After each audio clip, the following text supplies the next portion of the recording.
The house was quiet in a way that felt heavier than silence. Mark was asleep upstairs, the bedroom door closed.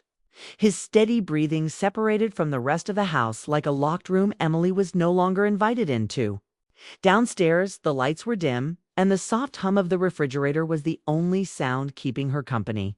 Emily stood still for a moment, as if listening for permission to exist. She moved through the living room slowly, careful not to make noise, though there was no real reason to be careful anymore. Mark slept deeply these days. Sleep came easily to him. It did not come easily to her. Emily had once loved nights like this. They used to mean shared movies, whispered jokes, and falling asleep together on the couch. Now, nights meant separation. Not dramatic separation. No shouting, no slammed doors. Just distance that grew quietly, like a crack in a wall that no one noticed until the cold started coming in. She sat on the couch and pulled a thin blanket over her legs. The TV stayed off. She didn't want distraction. She wanted feeling, even if it hurt. Her thoughts drifted to how life had become so organized and empty at the same time. Grocery lists, work schedules, polite conversations. Everything worked, but nothing felt alive. Emily picked up her phone, not sure why. She told herself she was just checking the time. That was a lie, but a small one. The screen lit up, and with it came a soft vibration that startled her. A message, "You still awake?" Sarah Mealy felt something loosen inside her chest. Sarah's name carried history. Late nights in college. Long talks about dreams and fears. A friendship that had survived distance and years, even if it now lived mostly through messages and calls. Emily typed back quickly. Yes. The reply came almost immediately. "We're talking? You should join." Emily knew who we meant. Daniel and Rachel. People from her past who knew her before she became careful with her words. Before she learned how to smile without saying what she felt. Friends who remembered her laugh when it was louder and her opinions when they were sharper. She hesitated. She looked toward the stairs. The house remained still. Mark did not stir. Emily told herself this was harmless. Just a conversation. Just voices in the dark. She joined the call. At first, she listened. Sarah's voice was warm, familiar. Daniel sounded tired but calm. Rachel's laugh was softer than Emily remembered, shaped by responsibility and years.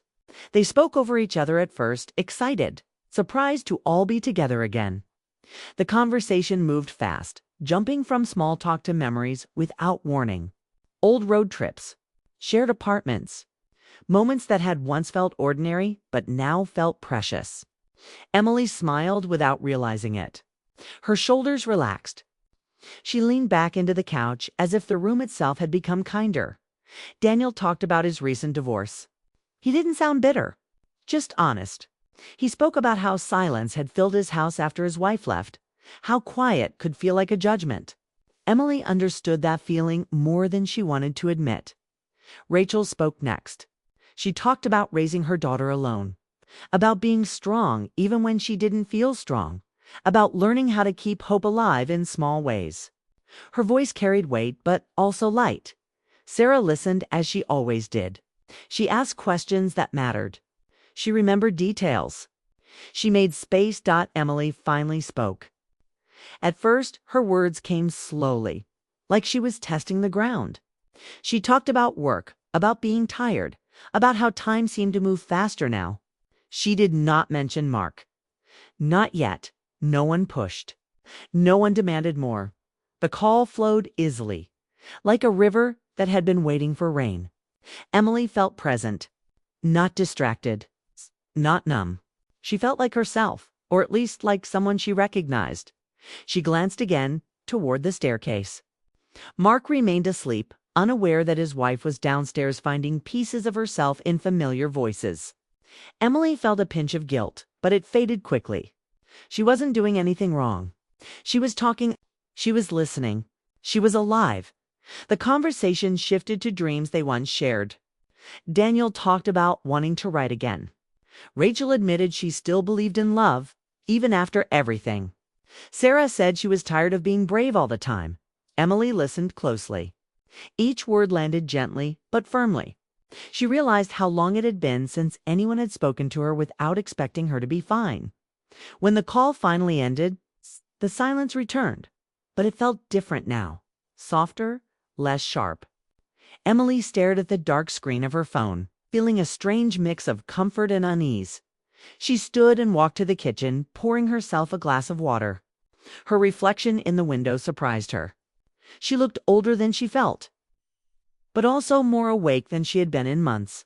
She thought about Mark, about how they had stopped asking each other real questions, about how love had slowly turned into routine.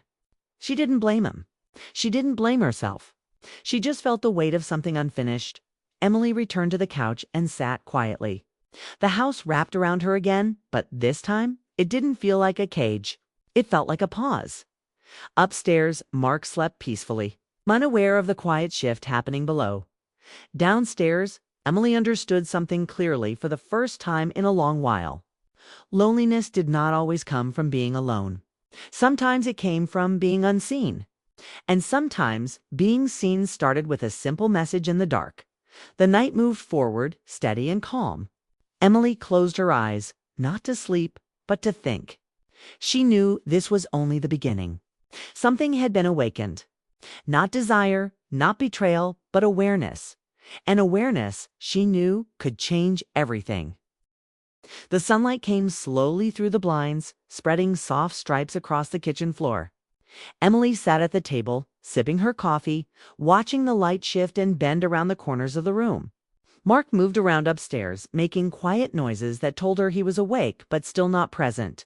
He was safe, reliable, familiar, but he was also distant in a way she could feel without needing words.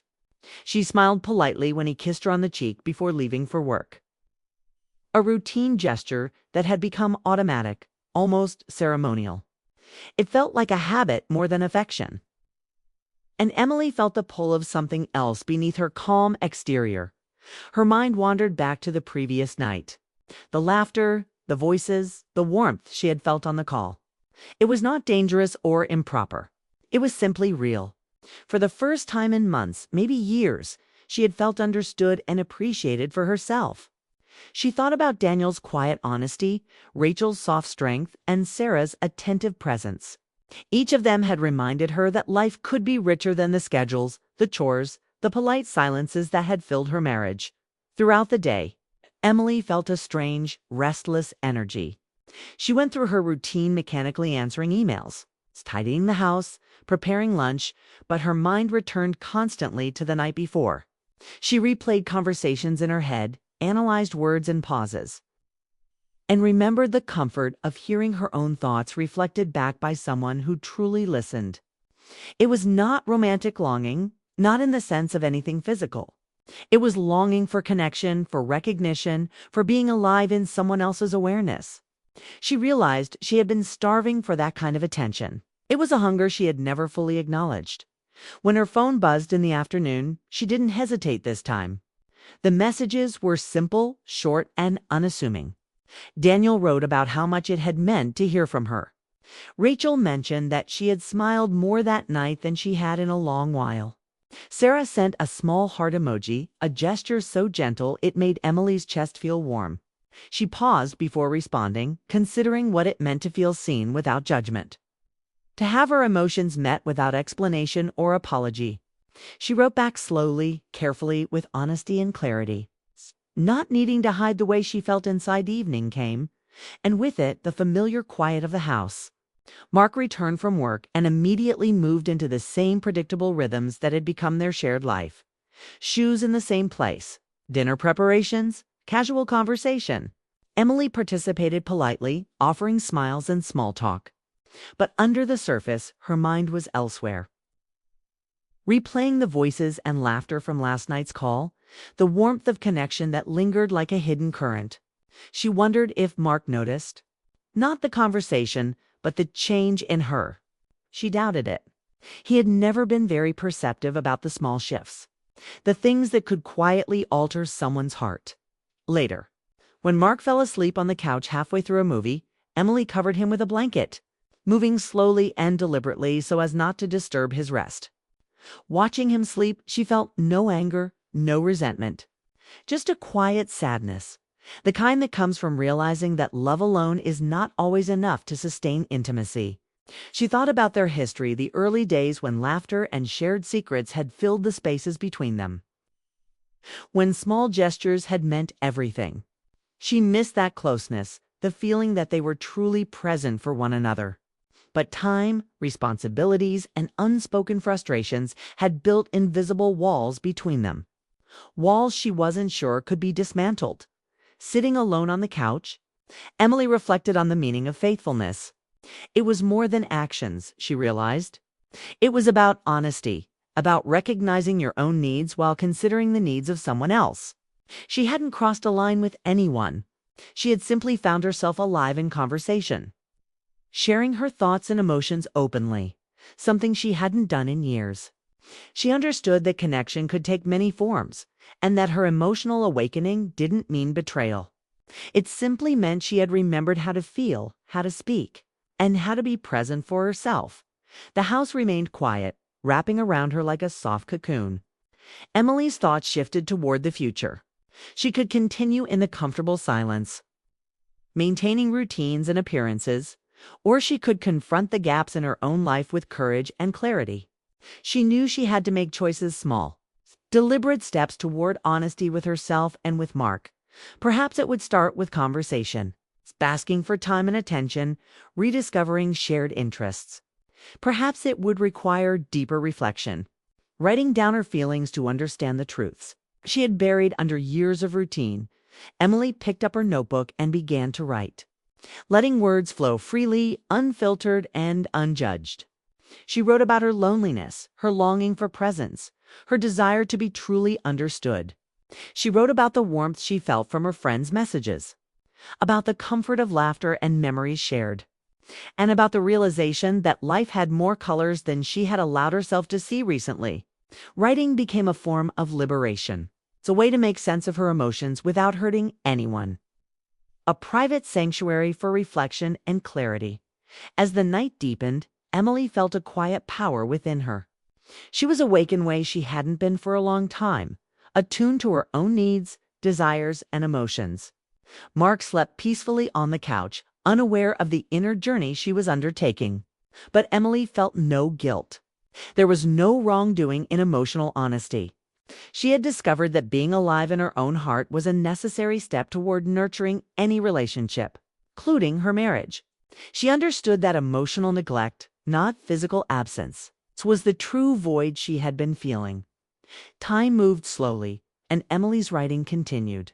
She thought about the crossroads. She faced one path of comfort, silence, and routine, the other of truth, risk, and vulnerability. She recognized that courage was not always loud or dramatic. Sometimes courage was simply acknowledging your feelings, taking responsibility for your own happiness, and gently seeking ways to communicate that with those who mattered. She felt the weight of that responsibility, but also the clarity it brought. Eventually, Emily closed her notebook and looked around the room. The house was still quiet, except for the soft rhythm of Mark's breathing. The familiar spaces, the quiet corners, the soft shadows, all of it felt different now. It was no longer just a house. It was a space of potential, of reflection, and of possibility. Emily understood that she had reclaimed a part of herself she had long neglected. She had felt connection, warmth, and understanding without crossing boundaries or betraying trust. She had remembered what it meant to be fully present for her own life as she stood to prepare for bed. Emily realized that the night's silence no longer carried fear or emptiness. It carried anticipation. Anticipation for conversations to come, for honest reflection, and for choices that could bring her closer to herself and perhaps closer to Mark as well. She felt a deep sense of peace, knowing that the quiet had not been wasted, that every word written and every emotion acknowledged had brought her clarity and strength. Finally, Emily lay down in her bed, the warmth of the blankets surrounding her. She thought about the paths ahead, the courage it would take to speak openly, and the possibility of rediscovering intimacy and presence within her marriage. Her heart was awake, Her mind was alert, and for the first time in a long while, she felt ready to listen not only to others, but to herself. The night passed gently. Emily slept with a sense of purpose she hadn't felt in years. Understanding that love required awareness, honesty, and presence. Upstairs, Mark's room remained silent, the same as always. But downstairs, Emily's heart had shifted quietly, irrevocably, toward life connection and the courage to embrace her own emotions. By morning, she would face the day differently. She would smile, she would speak, and she would hold the knowledge that emotional presence could exist without harm. That connection could flourish in ways both simple and profound. And while the house appeared the same, Emily knew that something had changed forever inside her, quietly, beautifully, and irrevocably.